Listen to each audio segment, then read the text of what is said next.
వెండితెర నుంచి నేరుగా రాజకీయ తెర మీదకొచ్చి సీఎం అయిపోయారు దళపతి విజయ్. ఆయనది దాదాపు 3 దశాబ్దాల సినీ జీవితం. ఇక సినీ ఇండస్ట్రీలో ఆయనకు పోటీగా అజిత్ ఉన్నారు. ఈయన దళపతి అయితే ఆయన తలాగా ప్రసిద్ధి పొందారు. ఈ ఇద్దరికి మాస్లో విపరీతమైన ఫాలోయింగ్ ఉంది. పోటాపోటీగా ఇద్దరి సినిమాలు రిలీజ్ అయి తమిళనాడులో ఎన్నోసార్లు రికార్డుల మోత మోగించాయి. 1990 ప్రాంతంలో తెలుగులో ప్రేమ పుస్తకం సినిమాతో అజిత్ ఎంట్రీ ఇచ్చారు. ఆ తర్వాత ఆయన తమిళంలో సూపర్ స్టార్డమ్ అనతి కాలంలో సంపాదించారు. ఇక 1994లో సినీ రంగ ప్రవేశం చేసిన విజయ్తో అజిత్కి దశాబ్దాల పాటు సినీ పోరు సాగింది.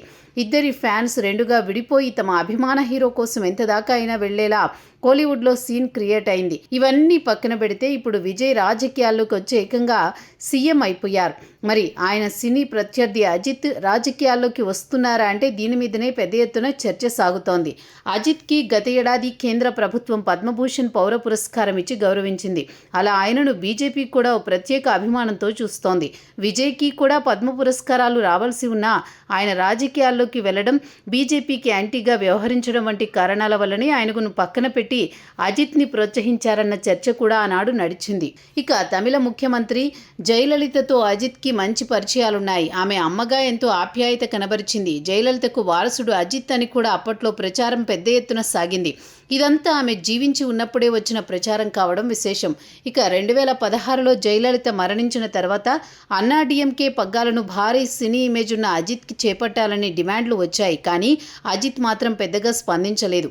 మొత్తానికి 10 ఏళ్ల పాటు కింద మీద పడి అన్నాడీఎంకేను నెట్టుకొచ్చారు. తాజా ఎన్నికల్లో పూర్తిగా పార్టీ చతికిలబడింది. అంతేకాదు రెండుగా చీలిపోయే పరిస్థితి కూడా వచ్చింది.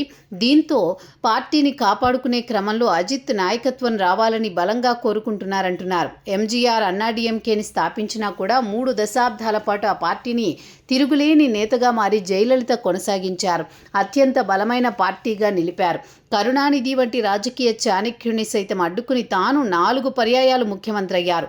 2 సార్లు వరుసగా అన్నాడీఎంకేని గెలిపించి ట్రాక్ రికార్డ్ రివర్స్ చేశారు. అలాంటి అన్నాడీఎంకే దీనావస్థ ప్రస్తుతం చూసిన వారికి అయ్యో అనిపిస్తుంది. ఆ పార్టీలో దాదాపు 5.5 దశాబ్దాల పాటు ఉన్న వారికి భవిష్యత్ ఏంటి అన్న చర్చ రావడం సాధారణం. అందుకే వారంతా అజిత్ రావాలని గట్టిగా కోరుకుంటున్నారు.